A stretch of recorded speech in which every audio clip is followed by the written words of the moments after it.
नमस्कार विद्यार्थी मित्रांनो, माझं नाव सौरभ थोरात आणि मी तुम्हाला आज एम-पी-एस-सीसाठी पॉलिटी ह्या सब्जेक्टसाठी म्हणजे राज्यशास्त्र या विषयासाठी मी तुम्हाला गाईड करण्यासाठी इथं उभा आहे. तुमच्या सर्वांचं आमच्या एकाग्रह अकॅडमीच्या यूट्यूब चॅनलमध्ये स्वागत आहे. आता माझ्याबद्दल बोलायचं झालं तर स्पेसिफिकली मी याच्या आधी यू-पी-एस-सी सिव्हिल सर्व्हिसेसचं प्रिपरेशनही केलं आहे. माझा ऑप्शनल हा पॉलिटिकल सायन्स हा होता आणि मी 4 वर्ष यू-पी-एस-सी सिव्हिल सर्व्हिसेस आणि डिफेन्स एक्झामिनेशन मतलब एन-डी-ए आणि सी-डी-एस ह्या एक्झामसाठी मी शिकवत आहे. आणि याचनुसार यावर्षी जसं तुम्हाला माहीत असेल की यावर्षीपासून एम-पी-एस-सी राज्यसेवेसाठी मेन्सचा हा पॅटर्न आहे, हा यू-पी-एस-सी सारखा करण्यात आलेला आहे. आणि त्यामुळं मी आज तुम्हाला एम-पी-एस-सी मुख्य परीक्षेमध्ये पॉलिटी या विषयासाठी गाईड करण्यासाठी इथं उभा आहे. आता पहिला बघायला गेलं तर स्पेसिफिकली काय होतं की याच्या आधी एम-पी-एस-सीची प्रिलिम्स एक्झाम व्हायची आणि मेन्स एक्झाम व्हायची. या दोन्ही परीक्षा बेसिकली काय होत्या, एम-सी-क्यू पॅटर्नमध्ये कंडक्ट केल्या जात होत्या. पण या वर्षीपासून मुख्य परीक्षा जी आहे एम-पी-एस-सीची ही या वर्षीपासून कशी झालेली आहे, डिस्क्रिप्टिव्ह पॅटर्नमध्ये कन्वर्ट करण्यात आलेली आहे. आणि त्यामुळं मुलांसाठी हा मोठा सर्वात प्रॉब्लेम झालेला आहे, जी लोक स्पेसिफिकली एम-सी-क्यूवर डिपेंडंट होते. आणि त्यामुळं आज मी तुम्हाला GS2 या सब्जेक्टसाठी गायडन्स करणार आहे. आता तुम्ही पाहिलं असेल की याआधी राज्यसेवेच्या प्रिलिम्समध्ये स्पेसिफिकली तुम्हाला 15 प्रश्न जे आहेत, मतलब 200 पैकी 15% हे क्वेश्चन जे आहेत हे पॉलिटीमधून विचारले जायचे. आणि त्याला टोटल बघितलं तर 30 मार्क्सचं बेसिकली काय होतं, वेटेज हे पूर्ण परीक्षेमध्ये होतं. आणि यानंतरही बेसिकली 2025मध्ये ॲव्हरेज आपण काय करू शकतो, पूर्व परीक्षेमध्ये पॉलिटीचे 15 मार्क्स जे आहेत हे एक्सपेक्ट करू शकतो.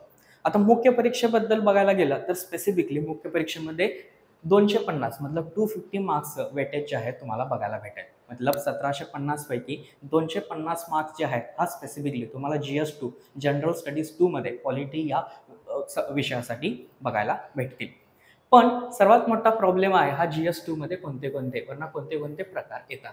GS2 मध्ये जर तुम्ही बघायला गेलं तर पॉलिटीमध्ये 4 प्रकारचे सब्जेक्ट जे आहेत तुम्हाला अभ्यासावे लागणार आहेत. आणि UPSC मध्ये सर्वात मोठी जर चुकी मुलं कोणती करत असेल तर सर्वात पहिल्यांदा मोठी चुकी करतात ते पॉलिटीसाठी एक पुस्तक नेहमी ते वाचतात. त्या पुस्तकाचं नाव आहे लक्ष्मीकांत. पण तुम्हाला मी इथं सांगू इच्छितो की बेसिकली जनरल स्टडीजमध्ये फक्त लक्ष्मीकांतवर तुम्हाला डिपेंडंट राहून चालणार नाही. यासाठी तुम्हाला अजून 3 गोष्टींची मतलब 3 सब्जेक्ट जे आहेत, उपसब्जेक्ट जे आहेत त्यांचा अभ्यास करावा लागेल. त्याच्यामध्ये स्पेसिफिकली बघितलं तर शासन म्हणजेच गव्हर्नन्स, दुसरा म्हणजे सोशल जस्टिस म्हणजे सामाजिक न्याय आणि तिसरा म्हणजे इंटरनॅशनल रिलेशन मतलब आंतरराष्ट्रीय संबंध. ह्या गोष्टीवर हे सब्जेक्ट बी तुम्हाला काय करावे लागेल, अभ्यासावे लागणार आहेत. आता स्पेसिफिकली बघायला गेलं तर पॉलिटीमधून मतलब आज आपण काय करूया की जनरल स्टडीजचा जो मेन सिलेबस आहे हा आपण काय करणार आहोत, एक्झॅक्टली बघणार आहोत.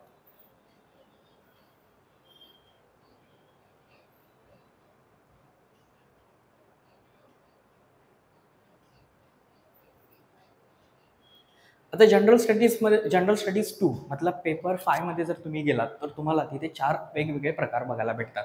पहिला आहे गव्हर्नन्स, दुसरा आहे पॉलिटी, तिसरा आहे सोशल जस्टिस आणि चौथा आहे इंटरनॅशनल रिलेशन्स. आता आता जो एम-पी-एस-सीने आपल्याला सिलेबस प्रोव्हाइड करून दिलेला आहे त्यामध्ये कसे कसे विभाजन त्यांनी केलेलं आहे हे आपण यामध्ये बघणार आहोत. आता एम-पी-एस-सीच्या दृष्ट्या बघितलं, जो नवीन सिलेबस 2022 मध्ये त्यांनी दिलेला आहे तोच सिलेबस काय केलेला आहे 2025 मध्ये त्यांनी कंटिन्यू केलेला आहे. आणि हा सिलेबस जो आहे हा UPSCच्या मुख्य परीक्षेमध्ये जो सिलेबस आहे तसा हा सिलेबस तुम्हाला या एम-पी-एस-सीच्या मुख्य परीक्षेसाठी देण्यात आलेला आहे. पण यामध्ये त्यांनी काय केलेलं आहे, एक शब्द ऍड केलेला आहे आणि हा शब्द आहे महाराष्ट्र संबंधित. मतलब तुम्ही जो पण अभ्यास कराल त्यावेळेस तुम्हाला काय करायचं आहे, राज्य आणि महाराष्ट्र ह्या 2 गोष्टी ज्या आहेत हा लक्षात ठेवाव्या लागतील. आता UPSC जर बघितलं तर ऑल इंडिया पर्स्पेक्टिव्हनी बनवलेलं जातं. मतलब मुख्य परीक्षा आहे ऑल इंडियाच्या पर्स्पेक्टिव्हनी काय केली जाते, कंडक्ट केली जाते. आणि एम-पी-एस-सी जे आहे हे महाराष्ट्राच्या पर्स्पेक्टिव्हनी कंडक्ट केली जाईल आणि त्या हिशोबाने तुम्हाला काय करावं लागेल, अभ्यास करावा लागेल. आता हा बघितला तर हा बेसिकली GS2 मतलब जनरल स्टडीज 2चा सिलेबस आहे आणि मी तुमच्यासाठी थोडासा हा रिऑर्गनाइज केलेला आहे. मतलब टॉपिक वाईज जे आहे हा रिऑर्गनाइज केलेला आहे. आणि याच्यामध्ये सर्वात पहिला जो टॉपिक तुम्हाला बघायला भेटेल तो आहे कॉन्स्टिट्यूशन अँड पॉलिटी. आता कॉन्स्टिट्यूशन अँड पॉलिटीमध्ये बघायला गेलं तर सर्वात पहिल्यांदा त्यांनी पॉईंट दिलेला आहे features of the Indian constitution. आता features of the Indian constitution म्हणजेच काय की भारताचे संविधान आणि त्याची वेगवेगळे वैशिष्ट्य हे तुम्हाला यामध्ये अभ्यासावी लागणार आहेत.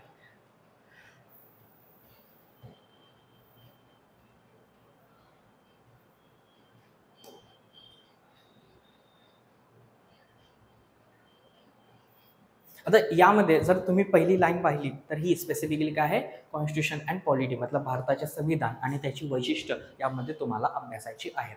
आता स्पेसिफिकली तुम्ही हे MPSC मध्ये पण प्रिपेअर केलं असेल. इंडियन कॉन्स्टिट्यूशन, त्याची फीचर्स, त्याची उत्क्रांती मतलब त्याचं इव्होल्युशन आणि इंडियन कॉन्स्टिट्यूशनचे बेसिक स्ट्रक्चर, जे बेसिक स्ट्रक्चर तुम्हाला केशवानंद भारती केसमधून दिलेलं आहे. ही जी डॉक्ट्रिन आहे बेसिक स्ट्रक्चरची ती बेसिकली इंडियन सुप्रीम कोर्टनी पूर्ण जगाला दिलेली आहे आणि त्यामुळं त्याचं इंडियन कॉन्स्टिट्यूशनमध्ये खूप इम्पॉर्टन्स आहे. तर स्पेसिफिकली ह्या गोष्टी तुम्हाला काय कराव्या लागेल, अभ्यासाव्या लागतील. आता दुसरी गोष्ट जी आहे बेसिकली दुसरी आणि तिसरी हे आपल्या तिन्ही ऑर्गन सोबत काय करतात, डील करतात. कोणत्याही पॉलिटिकल स्ट्रक्चर बघितलं तर त्यामध्ये तुम्हाला मेन 3 ऑर्गन बघायला भेटतात. एक असतो तो लॉ मेकिंगचा म्हणजेच लिजिस्लेशन, दुसरा असतो तो लॉचा एक्झिक्यूट करण्याचा म्हणजेच एक्झिक्युटिव्ह आणि तिसरा असतो जो एज्युकेशन मतलब ज्युडिशरीबद्दल डील करतात. तर ह्या 3 ऑर्गनबद्दल स्पेसिफिकली काय आहे, हा दुसरा आणि तिसरा पॉईंट डील करतोय. तर यामध्ये दुसऱ्या पॉईंटमध्ये बघितलं तर तुम्हाला केंद्रीय मतलब सेंट्रल आणि दुसरा राज्य मतलब स्टेट लेवलचं जे लिजिस्लेशन आहे याच्याबद्दल तुम्हाला अभ्यास करावा लागेल. तिसऱ्या गोष्ट बघायला गेली, तिसरी लाईन जर बघायला गेली तर एक्झिक्युटिव्ह अँड ज्युडिशरी मतलब कार्यमंडळ आणि न्यायपालिकाबद्दल तुम्हाला काय करायचं आहे, अभ्यास करायचा आहे. पण यामध्ये स्पेसिफिकली गोष्ट बघितली तर तुम्हाला त्यांची रचना सर्वात पहिल्यांदा माहीत पाहिजे, त्या गोष्टी कशा ऑर्गनाइज्ड आहेत. दुसरी गोष्ट त्यांची कार्यपद्धत आणि त्यांची फंक्शन्स हे तुम्हाला महत्त्वाचे माहीत पाहिजेत. आणि तिसरी गोष्ट त्यांच्यामधले इश्यूज आणि त्यांचे चॅलेंजेस हे तुम्हाला आयडेंटिफाय करावे लागतील. कारण मेन्समध्ये जो प्रश्न बनेल त्या स्पेसिफिकली काय म्हणतो, चॅलेंजेस अँड इश्यूवर खूप जास्त विचारला जातो. नेक्स्ट जर तुम्ही पाहायला गेलं तर स्पेसिफिकली तुम्हाला इथं पाहण्यात नेक्स्ट जर बघायला गेलं तर स्पेसिफिकली तुम्हाला काय बघायला भेटतं की इंडियन फेडरलिझम जे आहे त्याच्यामधला थर्ड लेअर जो आहे स्पेसिफिकली काय बोललं जातं, त्याला लोकल सेल्फ गव्हर्नमेंट मतलब स्थानिक स्वराज्य संस्था बघायला भेटतात. आता याच्यामध्ये तुम्ही स्पेसिफिकली बघितलं तर 2 ऑर्गनायझेशन इथं आहेत. पहिली आहे पंचायत आणि दुसरी आहे म्युन्सिपालिटी. बेसिकली इथे तुम्हाला काय या 2 गोष्टी ज्या आहेत हा अभ्यासाव्या लागतील. तिसऱ्या नेक्स्ट जर तुम्ही पाहिलं तर स्पेसिफिकली तुम्हाला इथं बघायला भेटतं कॉन्स्टिट्युशनल बॉडीज मतलब UPSC जे आहे, MPSC जे आहे हा कॉन्स्टिट्युशनल बॉडीचा पार्ट आहे. इलेक्शन कमिशन आहे हा कॉन्स्टिट्युशनल बॉडीचा पार्ट आहे.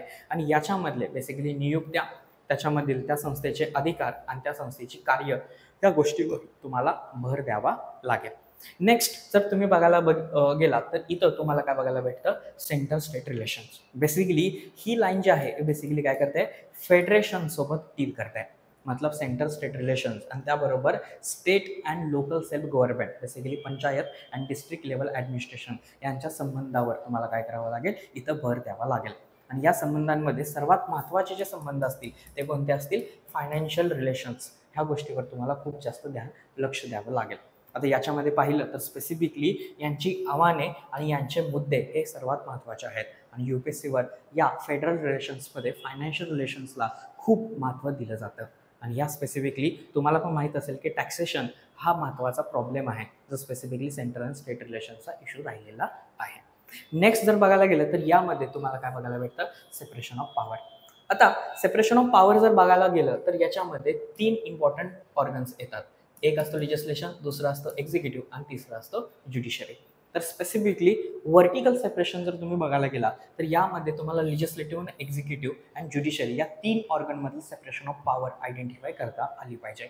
आणि दुसरी गोष्ट स्पेसिफिकली सेंटर अँड स्टेट रिलेशनमध्ये जर तुम्ही सेपरेशन कराल तर इथं तुमचा काय होईल, फेडरेशनचाही अभ्यास इथं करण्यात येईल. तर स्पेसिफिकली बघायला गेलं तर horizontal and vertical basically power division जर तुम्ही अभ्यास कराल तर यामध्ये तुमचं सेपरेशन अँड फेडरल रिलेशनचं चांगलं अंडरस्टँडिंग होऊन जाईल.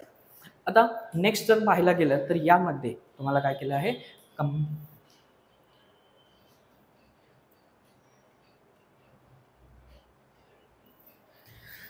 आता नेक्स्ट पार्ट जर बघायला गेलं तर हा स्पेसिफिकली तुम्हाला बघायला भेटेल की comparison of Indian constitution with other countries.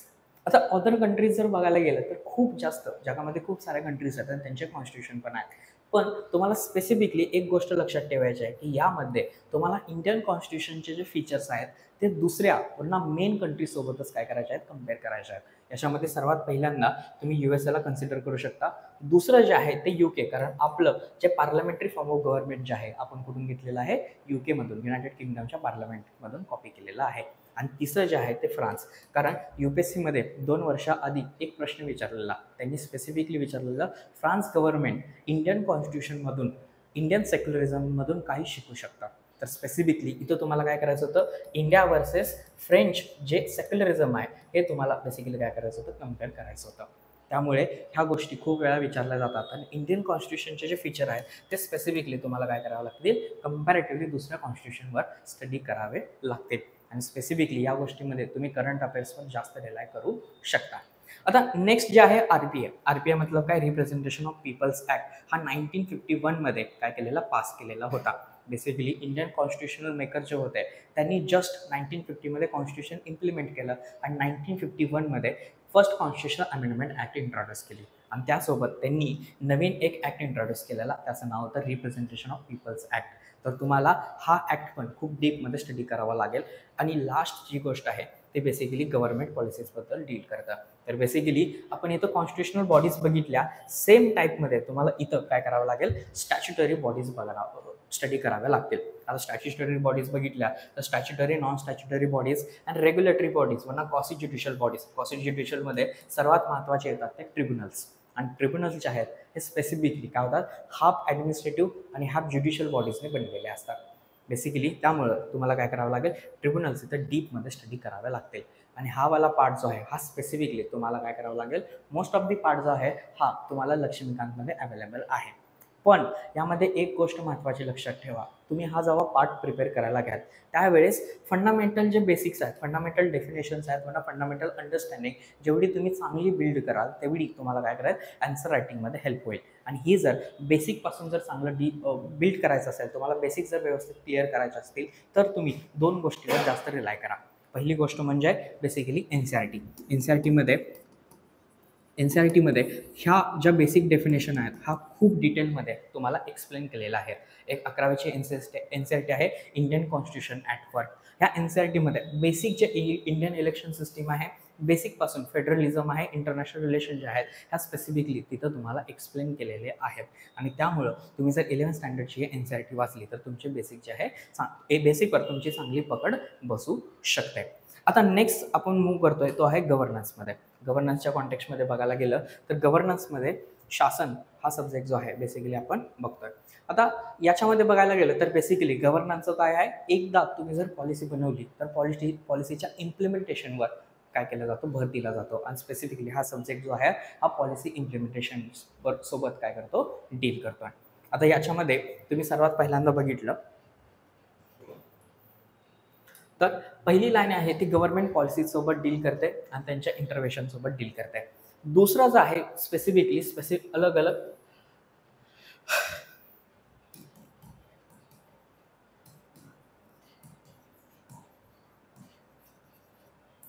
आता जर तुम्ही या 2 गोष्टी पाहिल्या तर पहिली आहे गव्हर्नमेंट पॉलिसीज आणि दुसरं आहे गव्हर्नमेंट पॉलिसीजच्या वर इम्पॅक्ट करणारे बेसिकली सेपरेट ग्रुप्स.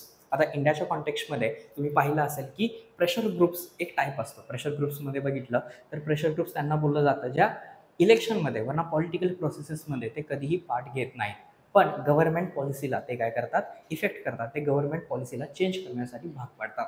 आता याच्यामध्ये सर्वात बेस्ट जर उदाहरण बघितलं तर तुम्ही एक फार्मर ऑर्गनायझेशन्स बघितल्या असतील ज्या रिसेंटली न्यूजमध्ये होत्या. त्यांनी काय केलं की सेंट्रल गव्हर्नमेंट जे आहे त्यांचा जो फार्म्स लॉ होता हा चेंज करण्यासाठी खूप मोठा प्रोटेस्ट केला. आता हे यांना ॲक्च्युली काय बोललं जातं की गव्हर्नमेंट यांनाही स्पेसिफिकली काय बोललं जातं की प्रेशर ग्रुप बोललं जातं. आता प्रेशर ग्रुपमध्ये 2 प्रकार येतात, एक येतात फॉर्मल प्रेशर ग्रुप आणि दुसरे असतात informal pressure group. Formal pressure ग्रुपमध्ये ब्युरोक्रेसी जो प्रेशर ग्रुप असतो हा फॉर्मल प्रेशर ग्रुपमध्ये येतो आणि ही आहे गव्हर्नमेंट पॉलिसीमध्ये इंटरनली काय करतो, हा रिफ्लेक्ट होतो. स्पेसिफिकली. आणि इनफॉर्मल प्रेशर ग्रुपमध्ये बघायला गेलं तर स्पेसिफिकली याच्यामध्ये NGO, सेल्फ हेल्प ग्रुप, वरना फार्मर ऑर्गनायझेशन असतात, हा इफेक्टिव्हली काय करतात, काम करतात. आणि स्पेसिफिकली याच्यामध्ये तुम्हाला काय केलं आहे की role of NGO and role of social help, self help group, वरना व्हॅरियस ग्रुप्स अँड असोसिएशन जे आहेत ह्या काय करतात, गव्हर्नन्सच्या सेकंड टॉपिक बरोबर डील करतात. आता नेक्स्ट जर बघायला गेलं तर स्पेसिफिकली याच्यामध्ये काय आहे, गव्हर्नमेंटच्या वेलफेअर स्कीम्स ज्या वनरेबल सेक्शनसाठी इंट्रोड्यूस केलेल्या असतात. आता वनरेबल सेक्शनमध्ये बघायला गेलं तर तुम्हाला इंडियन कॉन्स्टिट्यूशन सर्वात पहिल्यांदा वुमन्स, चिल्ड्रन्स, पण SC अँड ST कम्युनिटीसाठी, पण अजूनसुद्धा काही वनरेबल ग्रुप्स आणि वनरेबल स्टेट्स जे आहेत यामध्ये आयडेंटिफाय केली जातील. आणि यांच्यासाठी नॅशनल लेवलवर ज्या कमिशन आहेत यांचं जे काम आहे हे स्पेसिफिकली गव्हर्नन्सच्या थर्ड टॉपिकसोबत तुमचं डील होत आहे. आता नेक्स्ट जर बघायला गेलं नेक्स्ट जर बघायला गेलं तर स्पेसिफिकली याच्यामध्ये काय आहे, गव्हर्नन्स आणि गव्हर्नन्सचे वेगवेगळे मॉडेल्स जे स्पेसिफिकली पॉलिसी इम्प्लिमेंटेशनसाठी वर्क करतात. तर स्पेसिफिकली हा फोर्थ टॉपिक आहे, हा काय करतो, पॉलिसी इम्प्लिमेंटेशनसोबत डील करतो. याच्यामध्ये गव्हर्नन्स तुम्ही अभ्यास करू शकता, पण गव्हर्नन्सचे वेगवेगळे मॉडेल जे जगामध्ये यूज केले जातात. आणि स्पेसिफिकली फोर्थ टॉपिक जो आहे हा रोल ऑफ सिव्हिल सर्व्हिसेस, मतलब role of civil servant in democracy, पण role of civil servant in civil services हा स्पेसिफिकली हा इथं तुम्हाला आयडेंटिफाय करायला बघायला भेटतो. आता स्पेसिफिकली बघितलं तर हे दोन टॉपिक आहेत, हे ऑलरेडी तुम्ही काय करता, हा GS4मध्ये बेसिकली इथिक्समध्ये तुम्ही काय करणार, स्टडी करणार आहात. आणि त्याच्यामध्ये तुम्ही जेव्हा स्टडी कराल तर तुम्ही हे एक गोष्ट लक्षात ठेवा की तुम्ही हे दोन टॉपिक आणि GS4 सोबत जर इंटिग्रेटेड जर तुम्ही स्टडी केलात तर हे तुमच्यासाठी खूप फायद्याचं होऊ शकतं. आता नेक्स्ट जो टॉपिक येतोय तो आहे सोशल जस्टिस, मतलब सामाजिक न्याय. आणि या सामाजिक न्यायामध्ये बेसिकली त्यांनी काय केलं आहे, दोन मुद्दे दिले आहेत.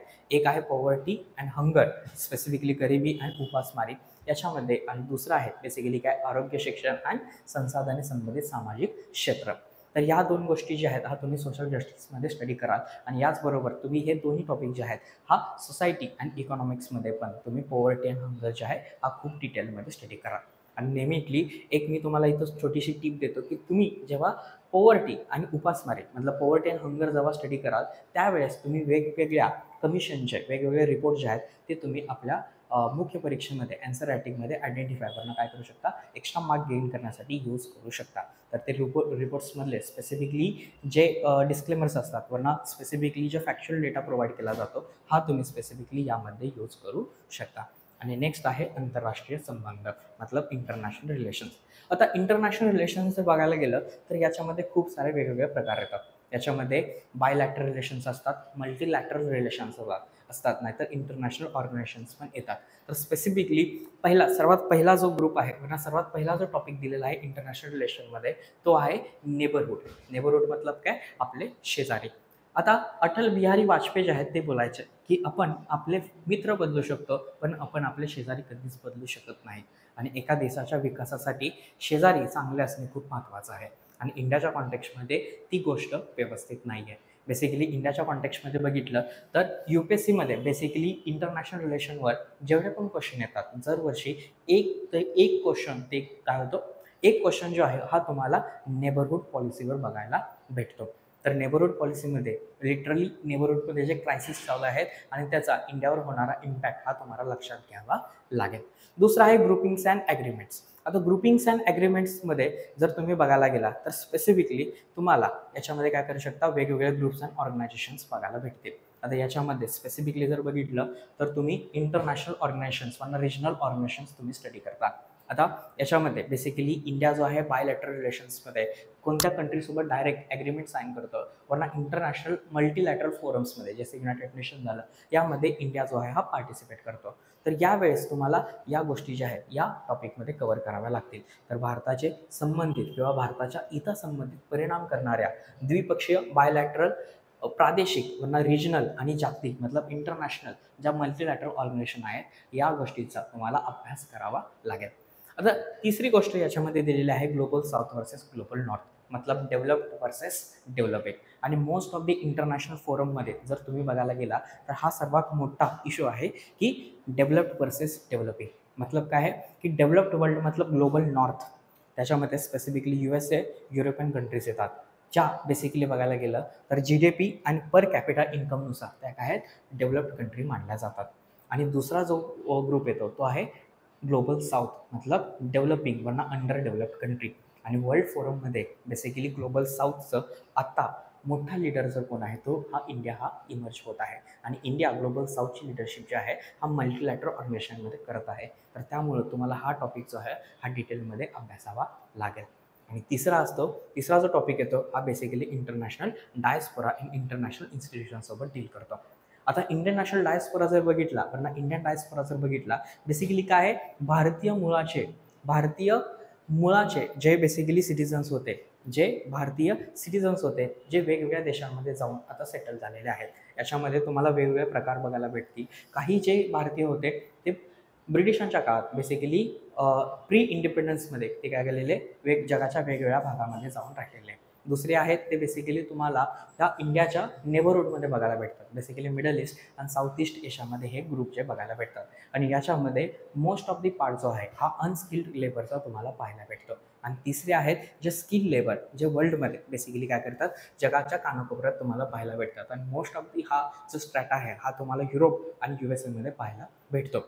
तर बेसिकली यांचा डिटेल स्टडी जो आहे हा डायस्पोराचा आणि इम्पॅक्ट हे कसे पॉलिसी मेकिंगवर करतात हे तुम्हाला इंटरनॅशनल रिलेशनमध्ये बघायला भेटेल. आता आपण याच्या पुढे काय करणार आहोत, स्पेसिफिकली हा सब्जेक्ट जर तुम्हाला अभ्यासायचा आहे तर त्यामध्ये कोणत्या बुक्स वरना कोणते रेफरन्स मटेरियल तुम्हाला अभ्यासावे लागतील, ह्या गोष्टी ज्या आहेत ह्या आपण याच्यामध्ये बघणार आहोत. आता जर तुम्हाला बेसिकपासून जर स्टडी व्यवस्थित करायचा असेल आणि बेसिकवर तुम्हाला जर पकड मजबूत करायची असेल तर तुम्हाला NCERT सोबत तुम्ही काय करू शकता, जाऊ शकता. NCERTमध्ये तुमच्याकडे 2 ऑप्शन आहेत. एक आहेत की तुम्ही Indian constitution at work he 11th स्टँडर्डची NCERT आहे. ही येलो अँड रेड कलरमध्ये तुम्ही बघू शकता. ही NCERT तुम्ही काय करू शकता, इनिशियल यूज करू शकता. आता ही 11वीच्या मुलांसाठी बनवलेली आहे, 11वीच्या स्टुडंटसाठी ही डेव्हलप केलेली आहे. आणि याच्यामध्ये स्टोरी लाईन डेव्हलप करून खूप चांगलं कंटेंट जे आहे डिलिव्हर केलं आहे. तर तुम्हाला इंडियन पॉलिटिक्स समजण्यासाठी इंडियन कॉन्स्टिट्यूशनमध्ये वेगवेगळे फीचर्स कसे घातले गेले आणि त्यांचा इम्पॉर्टन्स किती आहे हे तुम्हाला या NCERTमधून अंडरस्टँड होईल. आणि दुसरी गोष्ट, जे पॉलिटिकल थेरीजमध्ये तुम्ही वेगवेगळ्या पॉलिटिकल आयडिओलॉजीज एक्सप्लोर केल्या असतील, तुम्हाला माहीत असेल की सोशलिझम, लिबरलिझम, बेसिकली या 2 मेन आयडिओलॉजी असतात. आणि यांच्यामध्ये बेसिकली डिबेट काय, यांचे अँगल्स कसे आहेत हे जर तुम्हाला व्यवस्थित अभ्यासायचं असेल तर पॉलिटिकल थेरीज ही 11वीची NCERT आहे. आणि ही खूप छान NCERT आहे, तुम्ही ॲटलिस्ट एकदा तरी वाचावी. कारण ही NCERT आहे तुम्हाला हिस्ट्रीसाठी पण काम करू शकते, हिस्ट्रीसाठीमध्ये पण हेल्प करू शकते. आणि तुम्हाला पॉलिटी इवन तुम्ही जेव्हा वेगवेगळ्या गोष्टी म्हणा आयडिओलॉजिकल डिबेट्स तुम्ही बघाल तर यामध्ये तुमचे अंडरस्टँडिंग वाढवण्यासाठी ही NCERT खूप कामाची आहे. आता तिसरी गोष्ट आहे महाराष्ट्र बोर्डचं, बेसिकली महाराष्ट्र स्टेट बोर्डचं जे टेक्स्ट बुक येतं, याच्यामध्ये समाजशास्त्राचं जे बुक आहे हे तुम्ही रेफर करू शकता. याच्यामध्ये बेसिकली महाराष्ट्रामधलं जे राज्यघटनेचं स्ट्रक्चर कसं आहे हे तुम्हाला बेसिकली या बुकमधून समजू शकेल. तर तुम्ही महाराष्ट्र स्टेट बोर्डचे जे समाजशास्त्राचे बुक आहे हे रेफर करू शकता. नेक्स्ट आहे रेफरन्स बुक. आता नॉर्मली सगळे लोक जेव्हा कोणत्याही कॉम्पिटेटिव्ह एक्झामचा अभ्यास करतात, स्पेसिफिकली UPSC वरना MPSC, तर सर्वात पहिला त्यांची मोस्ट ऑफ दी स्टुडंटची सुरुवात जी आहे ती पॉलिटीपासून होते. आणि पॉलिटी म्हणलं तर सर्वात पहिलं जे बुक विकत घेतलं जातं ते असतं लक्ष्मीकांत. इवन सिव्हिल सर्व्हिसेस वरना कॉम्पिटेटिव्ह सर्व्हिसेसमध्ये लक्ष्मीकांतला बायबलसुद्धा बोललं जातं. पण लक्ष्मीकांत, तुम्हाला हे महत्त्वाचं लक्षात ठेवायचं आहे की लक्ष्मीकांत मुख्य परीक्षेसाठी इनफ नाही आहे. तुम्हाला लक्ष्मीकांतसोबत तुम्हाला खूप साऱ्या गोष्टी ज्या आहेत हा एक्सप्लोर कराव्या लागतील. आणि स्पेसिफिकली राहिलेल्या 3 सब्जेक्टसाठी, मतलब governance, social justice and international रिलेशन्ससाठी. आणि नेक्स्ट, आता एकदा तुम्ही ह्या 2 गोष्टी जर कव्हर केल्या व्यवस्थित तर तुमची काय होईल, मजबूत पकड जी आहे पॉलिटी वरना GS2वर इस्टॅब्लिश होईल. पण जेव्हा तुम्ही ॲन्सर रायटिंग लिहायला जाल, ॲन्सर रायटिंग लिहिण्यासाठी सुरुवात कराल त्यावेळेस तुम्हाला 2 गोष्टी लक्षात ठेवाव्या लागतील. आता मोस्ट ऑफ द टाइम तुम्ही पाहिलं असेल की ॲन्सर रायटिंगमध्ये बेसिकली काय करायला लागतं, व्हॅल्यू ॲडिशन करावे लागतात. बेसिकली रिसेंट अपडेट जे आहेत हे तुम्हाला त्यामध्ये द्यावे लागतात. आता पॉलिटीसाठी बेसिकली काय केलं जातं, GS2 हा सब्जेक्ट आहे, त्यासाठी व्हॅल्यू ॲडिशनसाठी स्पेसिफिकली आपण काय करतो, UPSCमध्ये ह्या 3 गोष्टींचा वापर केला जातो.